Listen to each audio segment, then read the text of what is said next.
கர்த்தருடைய நாமப்படுவதாக.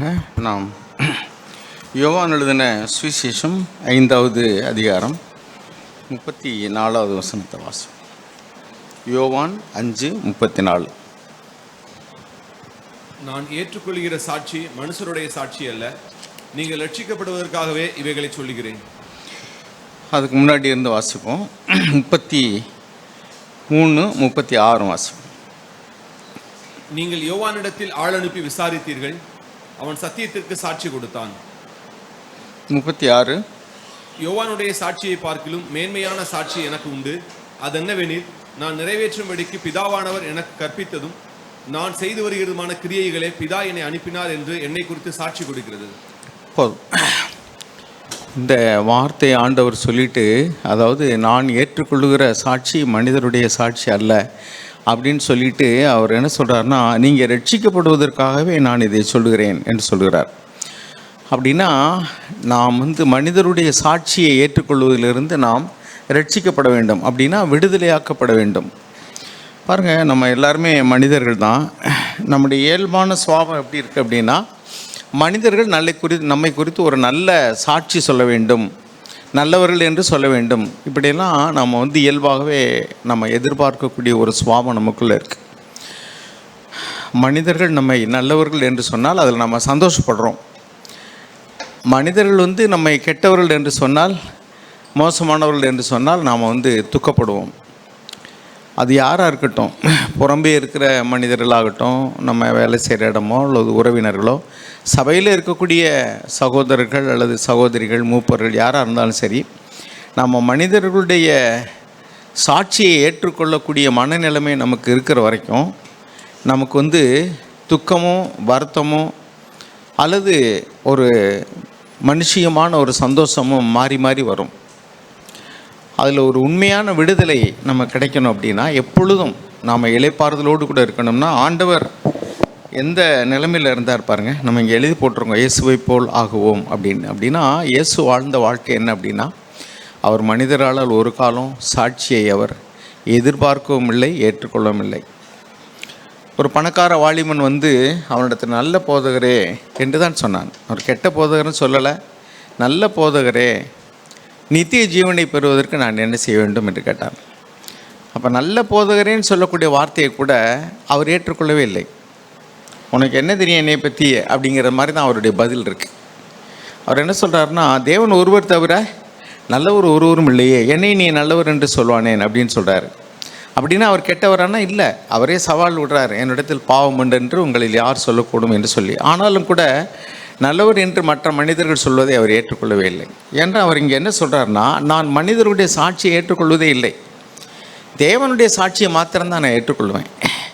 அப்போ இந்த வார்த்தையை நல்லா கவனித்து பாருங்கள். நாமளும் அதே மாதிரிக்கு ஆகிட்டோம்னா நாம் விடுதலையாக இருப்போம். நீங்கள் ரட்சிக்கப்படுறதுக்கு தான் நான் அதை சொல்கிறேன். அந்த நாளில், நியாயத்தீர்ப்பு நாளில் கூட நான் போய் மனிதர்கிட்ட சாட்சியை கேட்டு உங்களை நல்லவர் கெட்டவர் நான் அங்கீகரிக்க போகிறதே கிடையாது. ஏன்னா ஜட்ஜ்மெண்ட் பண்ணக்கூடிய எல்லா அதிகாரமும் அவருக்கு தான் இருக்குது. யோவான் எழுதின சுவிசேஷத்திலே 5வது அதிகாரம் 22வது வசனம் வாசிங்களா? இல்லை 22, அதே இதில் 22. அன்றியும் பிதாவை கணம் பண்ணுகிறது போல எல்லாரும் குமாரனையும் கணம் பண்ணும்படிக்கு பிதாவானவர் தாமே ஒருவருக்கும் தீர்ப்பு செய்யாமல் நியாய தீர்ப்பு செய்யும் அதிகாரம் முழுவதையும் குமாரனுக்கு ஒப்பு கொடுத்திருக்கிறார். அப்போ நம்ம எல்லாரையும் நியாய தீர்ப்பு செய்யக்கூடிய அதிகாரம் முழுவதும் ஆண்டவரிடத்துல தான் இருக்குது. அப்போ அவர் சொல்கிறாரு, நான் எப்படி நியாயம் தீர்க்க போகிறேன்னா, மனிதருடைய சாட்சியை கேட்டு உங்களை நியாயம் தீர்க்கவே மாட்டேன். மனிதர்கள் உங்களை நல்லவர்கள்னு சொல்லலாம், நான் அதையும் ஏற்க மாட்டேன். மனிதர்கள் உங்களை கெட்டவர்கள்னு சொல்லலாம், நான் அதையும் கேட்க மாட்டேன். ஏன்னா மனிதர் உள்ளத்தில் இருப்பதையெல்லாம் அவர் அறிந்திருக்கிறார். அதனால் யாரும் நம்மை குறித்து சாட்சி சொல்ல வேண்டியதே இல்லை. யோவான் எழுதின சுவிசேஷம் 2வது அதிகாரம் 24வது வசனத்தையும் 25வது வசனத்தையும் வாசிங்க. யோவான் 2:24-25. அப்படி இருந்தும் இயேசு எல்லாரையும்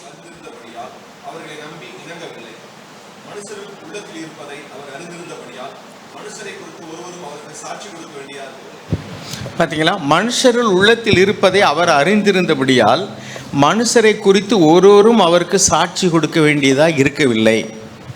அதனால் அவர்கிட்ட வந்து ஆண்டவரே நாங்கள் உங்கள் சீஷர் தான் அப்படின்னு சொன்னால் அவர் எதை வைத்து ஏற்றுக்கொள்கிறார் என்றால் மனுஷனுடைய உள்ளத்தில் உள்ளது, இவனுடைய உள்ளத்தில் உள்ளது என்னென்னு அவருக்கு தெரியும். அதனால் நேரடியாக வந்து அவங்க நான் உங்கள் சீசன் தான் சொன்னாலும் சரி, நான் உங்கள் வார்த்தையெல்லாம் கை கொண்டு நடந்திருக்கேன்னு சொன்னாலும் சரி, அவர் அதை ஏற்றுக்கொள்வதே இல்லை. ஏன்னா அவருக்கு எல்லாமே தெரியும். அதான் இங்கே எழுதியிருக்க, மனிதர் உள்ளத்தில் இருப்பதை அவர் அறிந்திருந்தபடியினால் அவர் மனுஷரை குறித்து ஒருவரும் அவருக்கு சாட்சி சொல்ல வேண்டியதே இல்லை. அதனால தான் அவர் சொல்கிறாரு, நீங்கள் மனுஷருடைய சாட்சியை எதிர்பார்த்தெல்லாம் நீங்கள் சோர்ந்து போயிடாதீங்க அல்லது பெருமை அடைஞ்சிடாதீங்க. சில நேரங்களில் நம்ம செஞ்ச நன்மைகளை குறித்து மெச்சுக்கொள்வாங்க, உதவிகளை குறித்து மெச்சுக்கொள்வாங்க, நம்மளை மகிமைப்படுத்துவாங்க. ஆண்டவர் எப்படி இருந்தார் அப்படின்னா 41வது வசனம் வாசிங்களேன். அதிலேயே யோவான் 5:41.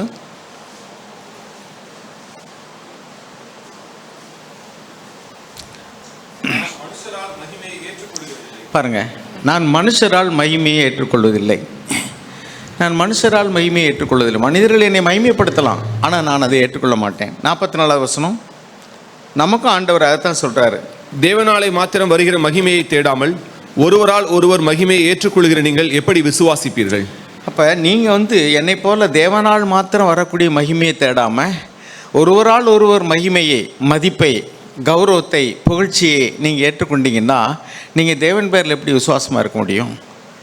அப்போ ஆண்டவரிடத்துலேருந்து பாருங்கள், 2 காரியத்தை தெளிவாக பார்க்குறோம். ஒன்று, அவர் மனிதர்களிடத்தில் ஒருவர் குறித்து இன்னொருவர்கிட்ட அவர் சாட்சி அவர் எதிர்பார்க்குறவரே அல்ல.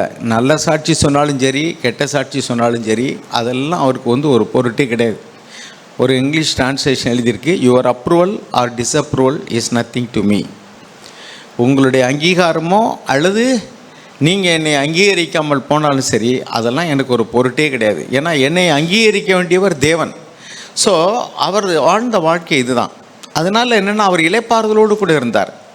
அவரை சிலர் வந்து தேவகுமாரனே, நாங்கள் பிசாசுகளோட வந்து தேவனுடைய குமாரனே, உமக்கும் எனக்கும் என்ன, எங்களுக்கும் என்ன, காலம் நிறைவேறுவதற்கு முன்பே எங்களை நியாயந்திருக்க வந்தீரோ என்று சொன்னார்கள்.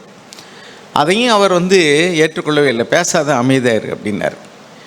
அதே மாதிரிக்க மனிதர்கள் அவரை தேவனுடைய குமார் என்று சொன்னார்கள்.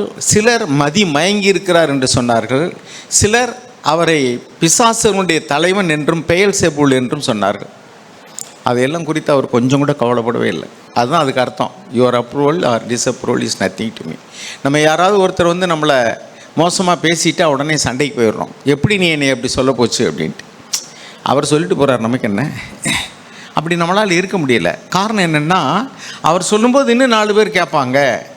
அப்போ நம்மளை பற்றி அவங்க மட்டமாக நினைப்பாங்க. இதுதான் மனிதர்களுடைய சாட்சியை ஏற்றுக்கொள்வது.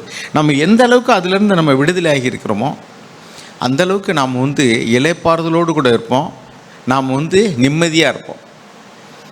வாழ்கன்னு சொன்னாலும் நமக்கு கவலை இல்லை, ஒளியன்னு சொன்னாலும் கவலை இல்லை. ஏன்னா அவர் சொல்கிற வாழ்த்துகளும் சரி, அவர் சொல்கிற சாபமும் சரி நமக்கு பலிக்கவே பலிக்காது. ஏன்னா வேதத்தில் அப்படி தான் எழுதியிருக்கு. யாக்கோபுக்கு விரோதமான மந்திரவாதம் இல்லை, இஸ்ரேலுக்கு விரோதமான குறி சொல்லுதலும் இல்லை. அதனால் யார் சாபம் போட்டாலும் சரி, யார் வாழ்த்தினா நீங்கள் நல்லா இருக்கணும், அவங்க நல்லா இருக்கணும்னா தான், அவங்க சொன்னால் தான் நம்ம நல்லா இருப்போமா? நாம் நல்லா இருக்கிறது நல்லா இருக்காதுன்னு தேவனுடைய கருத்தில் இருக்குது. அப்போ மனிதர்கள் வந்து யாராவது ஒருத்தர் சாபம் போட்டால், ஐயோ இப்படி சாபம் போட்டானே எனக்கு என்ன ஆக போகுது அப்படின்னு நினச்சோம்னா என்ன அர்த்தம்னா, நம்ம இன்னும் வந்து தேவனுக்கு முன்பாக வாழவே இல்லை.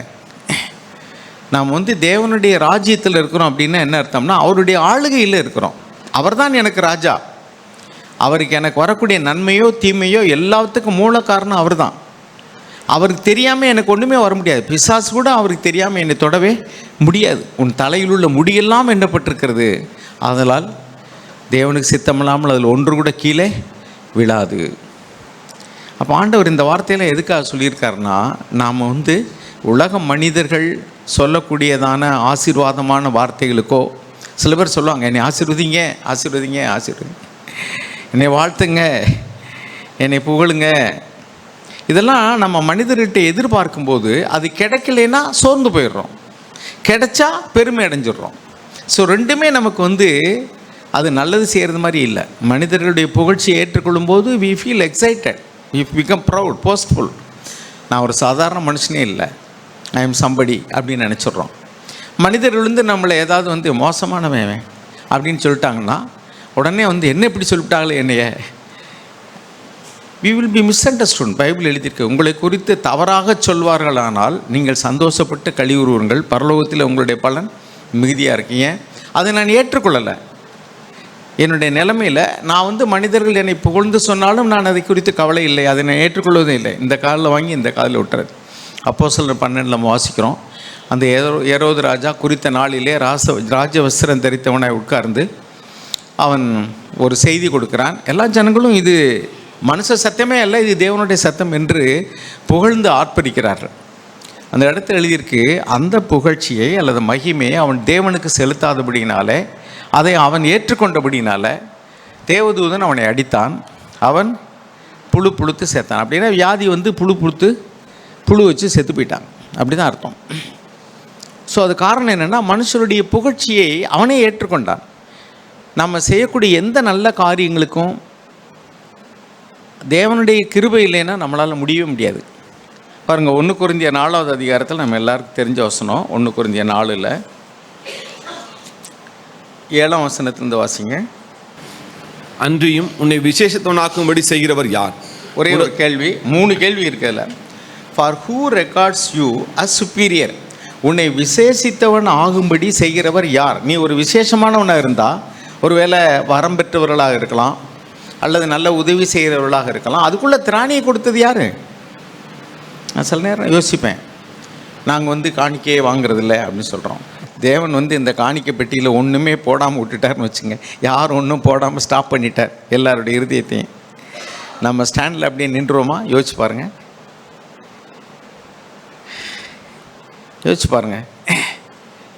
நம்முடைய விசுவாசம் அசைக்கப்படும். அப்படி மறைமுகமாவது அப்படி சொல்லி, தேவன் பைபிளில் இப்படி வசனம் இருக்குது, நீங்கள் கொடுக்கணும்.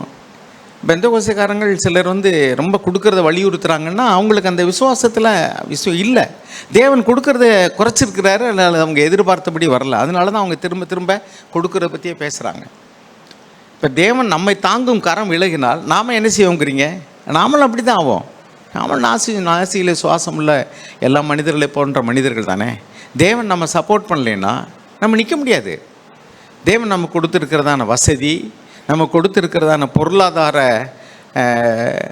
ஆசீர்வாதங்கள் இதெல்லாம் இல்லைன்னு வச்சுங்களேன், நம்மளும் முறுமுறுத்து குறை சொல்லி மோசம் போயிடுவோம்.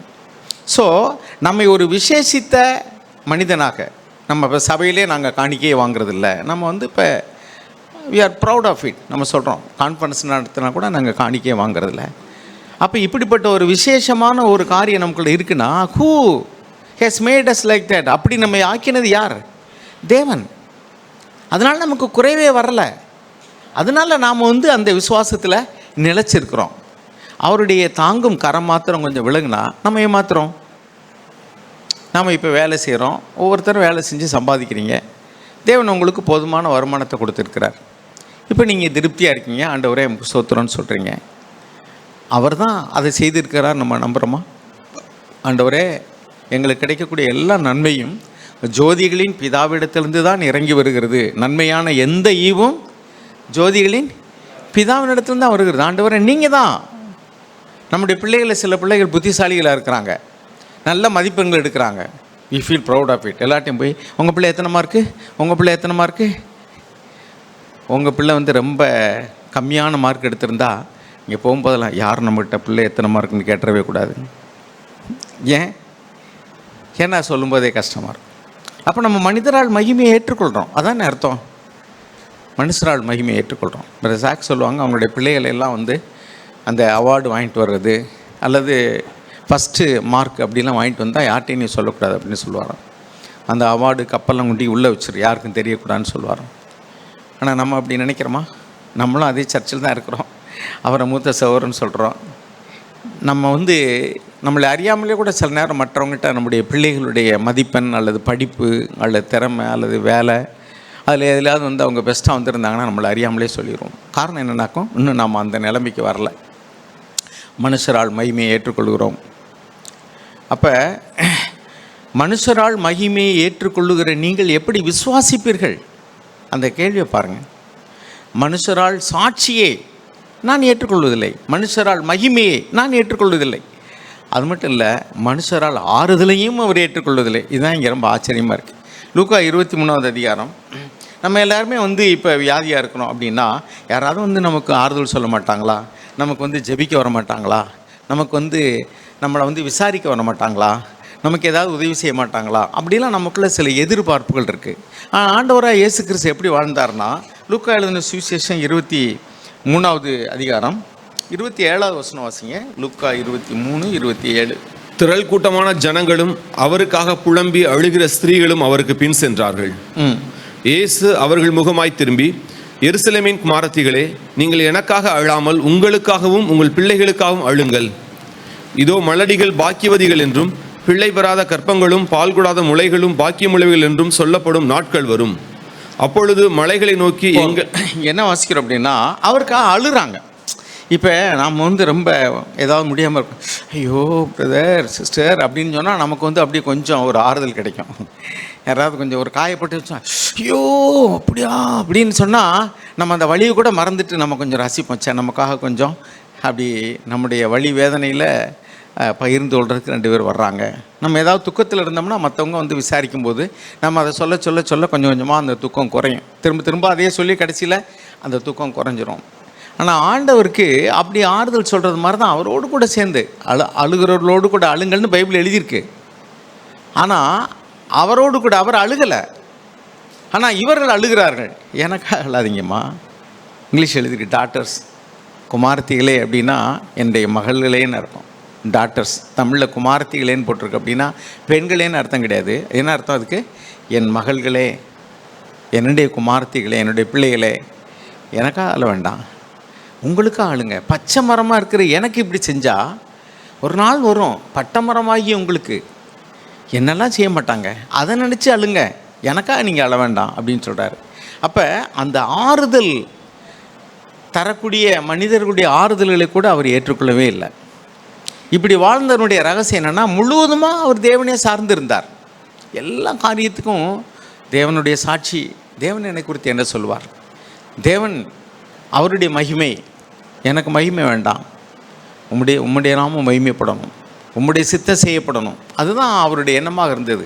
அதனால் எப்பொழுதும் அவருடைய அன்பும் அவருடைய விசுவாசமும் தேவன் பேரில் இருந்தபடினால அவர் உம்மை மரணத்துக்கு கையளிக்கவும் எனக்கு அதிகாரம் உண்டு, உன்னை விடுதலையாக்கவும் எனக்கு அதிகாரம் உண்டு. தெரியுமா? என்ன நான் கேட்குறேன், நீ பேசாமல் இருக்க, நான் விசாரிச்சுக்கிட்டே இருக்கேன், ஒன்றும் பதில் சொல்ல மாட்டேங்கிற, உனக்கு மரண தண்டனை கொடுக்கக்கூடிய அதிகாரம் எனக்கு இருக்கு தெரியுமா அப்படின்னாரு. ஏசு ஆண்டவர் பயப்படவே இல்லை. மனிதர்களால் சாட்சி ஏற்கலை, மனிதரால் மகிமையை ஏற்கலை, மறுதலால் ஆறுதலையும் ஏற்கலை.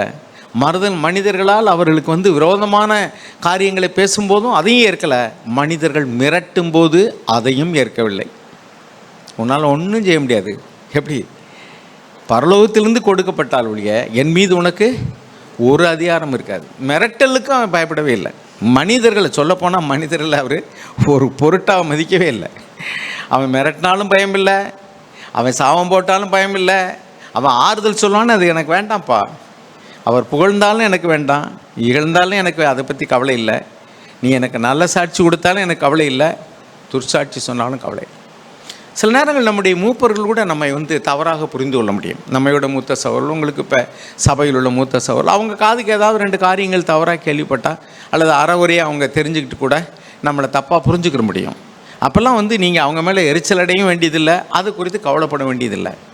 அதே சமயத்தில் இன்னொரு எண்டுக்கு போய் வந்து டோன்ட் கேர் அப்படின்னு அந்த ப்ரௌடு ஸ்பிரிட்டில் அப்படியும் போகக்கூடாது, அது தப்பு.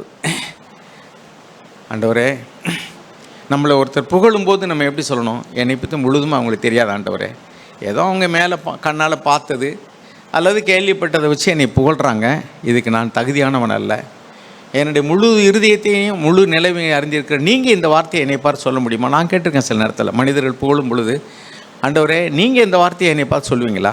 இவங்க சொல்லிட்டாங்க ஈஸியாக. மனிதர்கள் வந்து சில நேரம் கொஞ்சம் எக்ஸாகரேட் பண்ணி கூட சொல்லுவாங்க. கொஞ்சம் அப்படின்னா நம்ம ஓஹோன்னு ஏற்றிடுவாங்க, கொஞ்சம் மோசம்னா அப்படியே ஒன்றுமே இல்லைன்னு போட்டு உடச்சிடுவாங்க.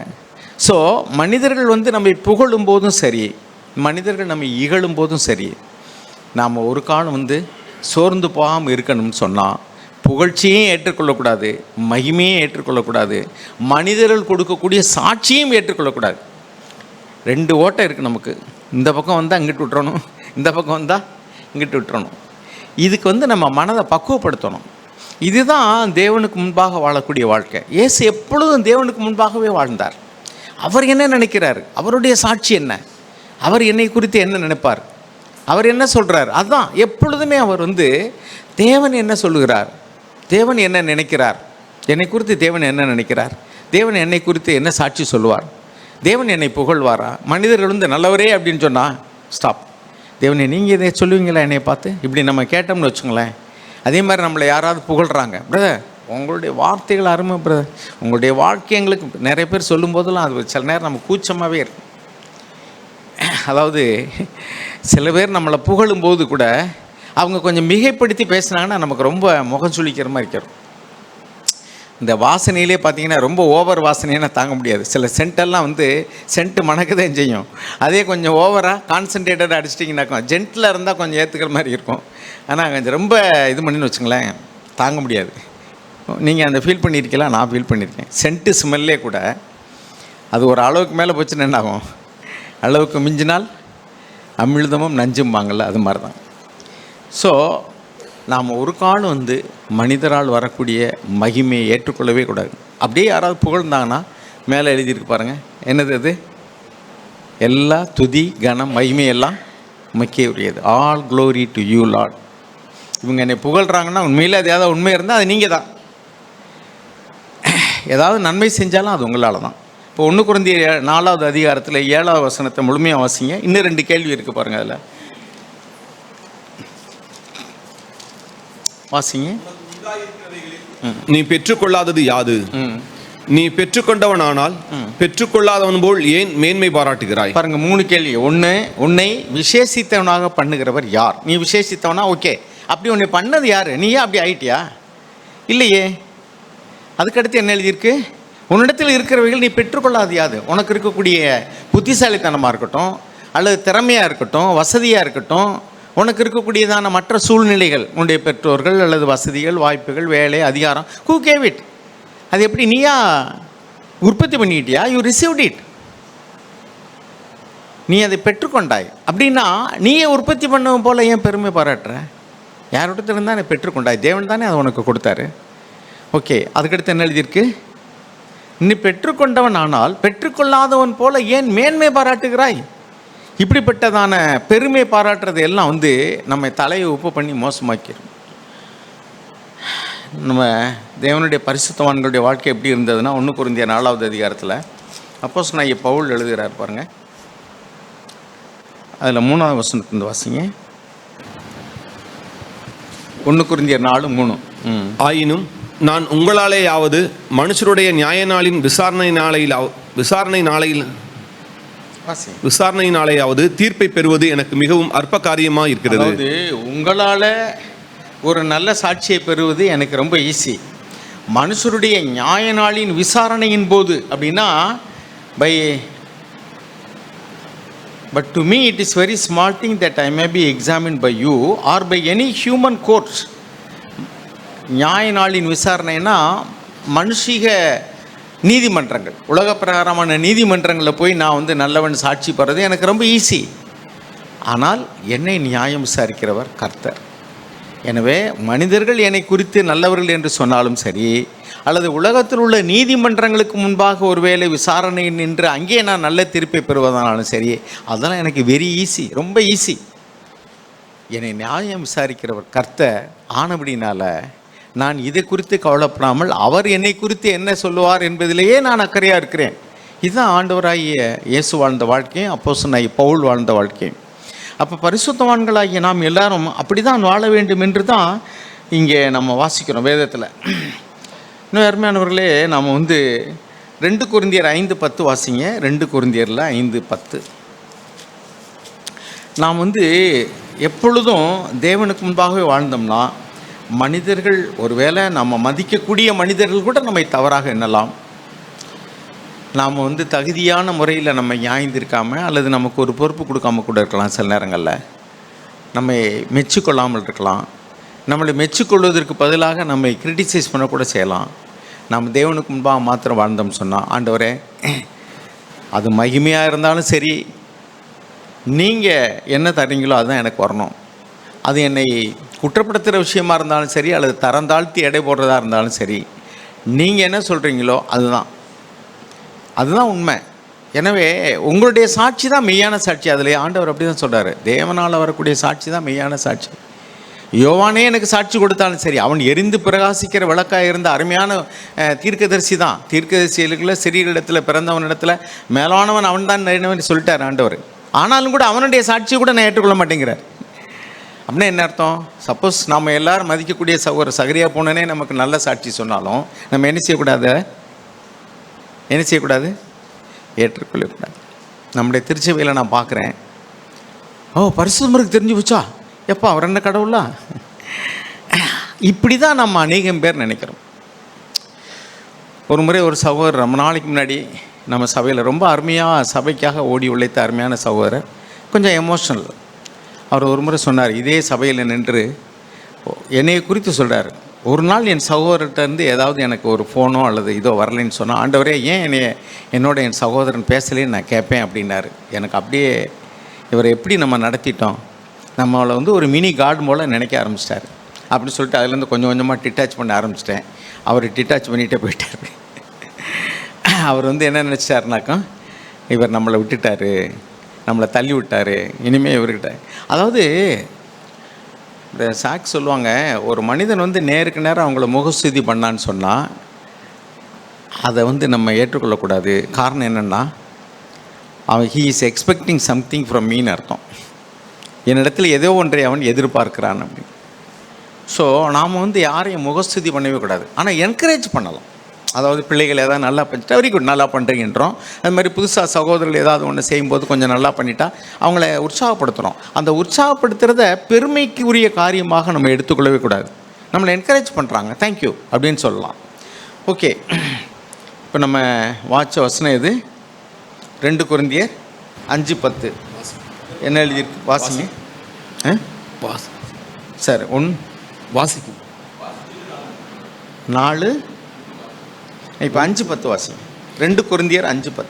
ஏனென்றால் சரீரத்தில் அவனவன் செய்த நன்மைக்காவது தீமைக்காவது தக்க பலனை அடையும்படிக்கு நாம் எல்லாரும் கிறிஸ்துவின் நியாயாசனத்திற்கு முன்பாக வெளிப்பட வேண்டும். நாம் எல்லாரும் கிறிஸ்துனுடைய நியாயாசனத்துக்கு முன்பாக வெளிப்பட வேண்டும். நம்ம இங்கே செஞ்ச நன்மை தீமைக்கு உள்ளதான வெகுமதியை பெறுவதற்கு அவருக்கு முன்னாடி தான் நிற்கணும். அவர் தான் நம்ம நியாயந்திருக்க போகிறார். எந்தருடைய மூப்பரோ சபையில் உள்ளவங்களோ நம்மளை குறித்து நல்ல சாட்சி சொல்கிறதுனால நீங்கள் திருப்தி அடைஞ்சிடவே கூடாது. You will be தரோலி deceived. நீங்கள் மோசமானவங்களாக இருப்பீங்க, நான் நல்லவன்னு சொல்லிடுவேன். ஒரு முறை ஒரு சகோதரரை நான் முதல்ல அவரை கடிந்து கொண்டேன், சரியா இல்லை, நீங்கள் இப்படிலாம் இருக்கக்கூடாதுன்ட்டு. அப்புறம் கொஞ்சம் அவரை குறித்து மற்ற அங்கே உள்ள மூப்பர்கள்லேருந்தே ஒரு நல்ல சாட்சி சொன்னாங்க. உடனே ஒரு நாள் அவரை என்கரேஜ் பண்ணணும், நம்ம அவரை கடிந்து கொண்டோம், இப்போ உற்சாகப்படுத்தணும்னு சொல்லிட்டு அவர்கிட்ட நான் சொன்னேன், வெரி குட், இப்போ நீங்கள் நல்லா இருக்கீங்க, தேங்க்யூன்னு சொன்னேன். அவர் சிரிச்சுக்கிட்டே போயிட்டார். ரொம்ப நாள் கழிச்சு என்கிட்ட சொன்னார், நீங்கள் நல்லா இருக்கிறேன்னு நீங்கள் என்னை சொன்ன நாளில் நான் நல்லாவே இல்லைன்னு. அவனை என்ன அர்த்தம்? இட் கம்பல்ஸ் மீ, என்னை அது சிறுமைப்படுத்துகிறது. எப்படின்னா, நான் கடவுள் அல்ல. ஒரு மனிதன் நல்லவன் என்று நான் சொல்லும் பொழுது அவன் நல்லவனாக இருக்கான்னு அவசியம் கிடையாது. I M A human being. Human error is always inevitable. அது தவிர்க்க முடியாதது. அதே மாதிரிக்கு அவங்கள கெட்டவங்கன்னு சொல்லும்போது அவங்க நல்லவங்களாக இருக்கலாம். ஏன்னா நமக்கு அது தெரியாது. அதனால் மனிதர்களை நம்ம நியாயந்திருக்கவே கூடாது. நியாயந்திருக்கும் அதிகாரம் முழுவதையும் பிதாவாகி தேவனே இயேசு விட்டு கொடுத்துட்டாரு. ஆனால் நம்ம என்ன செய்கிறோம், அதை கொஞ்சம் எடுத்துக்கிறோம். மற்றவர்களை நியாயந்திருக்கிறதுக்கு நம்ம எடுத்துக்கிறோம். ஸோ இந்த காரியத்திலலாம் தேவன் தான் நமக்கு வெளிச்சம் தரணும். ஆண்டவரே, நான் மனிதர்களை நியாயந்திருப்பதற்கு நான் யார்? நீங்கள் தான் நியாயாதிபதி. ஏன்னா நீங்கள் எவனுடைய சாட்சியும் கேட்காமலே நியாயந்திருக்க முடியும். ஏன்னா மனிதருடைய உள்ளத்தில் இருப்பதையும் அந்தரங்கங்களையும் நீங்கள் அறிந்திருக்கீங்க. You know every detail of what is inside of man and outside of man. மனிதனுக்கு உள்ளேயும் சரி வெளியிலேயும் சரி அவன் என்ன செய்கிறான், என்ன யோசிக்கிறான், எப்படி இருக்கிறான் என்று நீர் முழுவதுமாக அறிந்திருக்கிறீர். எபிரேயர் 4:13 அப்படி தான் வாசிக்கிறோம். அதனால் நீங்கள் தான் மனிதர்களுக்கு நியாயத்தீர்ப்பு கொடுக்க சரியான நபர். நான் யார் மனிதனை நியாயந்திருக்கேன்? மனிதர்களை நாம் நியாயந்திருக்கவும் கூடாது. மனிதர்களுடைய நியாய தீர்ப்பில் நாம் கதிகலங்கி போகவும் கூடாது. அவங்க சொன்னால் சொல்லிட்டு போட்டுமே. அவங்க நல்லவங்கன்னா நம்ம நல்லவர் ஆகிருமா, அவங்க கெட்டவங்கன்னா நம்ம கெட்டவர் ஆகிருமா? அதனால் ஒரு காலம் மனிதர்கள் கொடுக்கக்கூடிய அபிப்பிராயங்கள்னால நம்முடைய இருதயத்தில் ஒரு சலனமோ, ஒரு பாதிப்போ, ஒரு துக்கமோ, ஒரு சோர்வோ அல்லது ஒரு பெருமையோ அல்லது எழுச்சியோ கூட வரவே கூடாது. எது தேவன் தருகிறாரோ அது போதும். அதே மாதிரி இன்னொரு வார்த்தை பாருங்கள், நம்ம வாட்சோம், நம்ம எல்லாரும் தேவனுடைய நியாயாசனத்துக்கு முன்பாக நிற்போம். ரோமர் 14:12 வாசிங்க. நம்ம மொத்த சிஎஃப்சி சர்ச்சுக்கும் சேர்த்து நமக்காக நம்முடைய மூப்பர்கள் நமக்கு போய் அக்கௌண்ட் கொடுத்துருவாங்க அப்படின்லாம் நம்ம சொல்ல முடியாது. வேதம் என்ன சொல்கிறது பாருங்க, ரோமர் 14:12. ஒவ்வொருவனும் தன்னை குறித்து தேவனுக்கு கணக்கு ஒப்புவிப்பான். பார்த்தீங்களா, நம்மில் ஒவ்வொருவனும் தன்னை குறித்து தேவனுக்கு கணக்கு ஒப்புவிப்பான். தேவனுக்கு இடையில் யாருமே கிடையாது, சபை கிடையாது, சகோதரர்கள் கிடையாது, மூப்பர்கள் கிடையாது, ஒருத்தரும் கிடையாது. அதனால் டோன்ட் கேர், டோன்ட் ஒரி. மனிதர்கள் உங்களை மிஸ் அண்டர்ஸ்டாண்ட் பண்ணிக்கிட்டா, அது யாராக இருந்தாலும் சரி, தேவனுக்கு முன்பாக ஆண்டவரே நீங்கள் என் இருதயத்தை அறிந்திருக்கீங்க, அவங்க சொல்கிறதுல உண்மையா அல்லது தவறா எல்லாமே உங்களுக்கு தெரியும், அதனால் நான் இதை குறித்து கவலைப்பட வேண்டாம், அவங்க மேலே எரிச்சல் அடைய வேண்டாம், அவங்க மேலே கோவப்படவும் வேண்டாம். அது எப்படி நீங்கள் இப்படி சொல்ல போச்சு அப்படின்லாம் நம்ம சொல்ல வேண்டாம். ஏன்னா தேவனுக்கு எல்லாமே வெளியரங்கமாக இருக்குது. எபிரேயர் 4:13 அப்படி தான் இருக்குது. இங்கிலீஷில் சொல்லுவோம், everything everywhere is wide open to the all seeing eyes of the Lord. எல்லாவற்றையும் பார்க்கிற கண்களை உடையவராகிய தேவனுக்கு முன்பாக எங்கும் எல்லாம் வெளியரங்கமாக இருக்கிறது. Nothing is hidden to his eyes. அவருடைய கண்களுக்கு முன்பாக மறைவான சிருஷ்டி ஒன்றுமே இல்லை. ஸோ நம்ம ஏன் கவலைப்படணும்? சில நேரங்களில் தவறாக புரிந்து கொள்ளலாம். நம்ம சரியாக செஞ்சுருக்கலாம், அவங்க தவறாக புரிந்து கொள்ளலாம். நம்ம தவறாக செஞ்சுருக்கலாம், அவங்க ஆகா ஓகோன்னு அடுத்த ஆள் கொடுக்க கிரெடிட்டை நம்ம கொடுப்பாங்க. போலீஸ்காரர் போய் கேஸை கண்டுபிடிப்பார், டிஎஸ்பியிலேருந்து ரிவார்டு கொடுப்பாங்க. ரிவார்டு யாரும் வாங்கிட்டு வருவா?